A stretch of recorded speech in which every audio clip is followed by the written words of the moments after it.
ಅರ್ಜುನಷ್ಟೇ ಕೊಟ್ಟು ಇಚ್ಚಿಕೊಂಡಿದ್ದಾನೆ. ಕರ್ಣನ ಮಗ ಋಷಸೇನ ವಿಕ್ರಮ ವೀರನ್ನ ಕೊಲ್ಲುವರಾರು ಅರ್ಜುನ.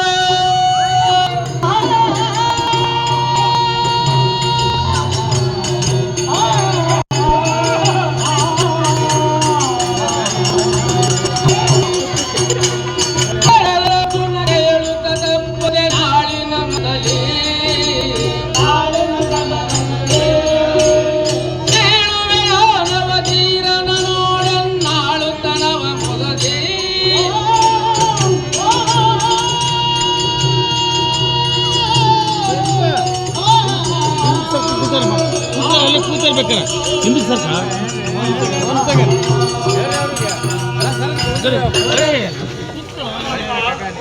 ನಾಳಿನ ಯುದ್ಧದಲ್ಲಿ ಕರ್ಣನ ಮಗ ಋಷಸೇನ ಮತ್ತು ಕೌರವರ ಸೇನಾ ಸಮೂಹ ನಾಶ ಮಾಡಿ ಮೋಸದಿಂದ ವಶಪಡಿಸಿಕೊಂಡಿರುವ ಹಸ್ತಿನಾವತಿ ಸಿಂಹಾಸನವನ್ನು ಅಣ್ಣ ಧರ್ಮರಾಜನಿಗೆ ಒಪ್ಪಿಸುತ್ತೇನೆ.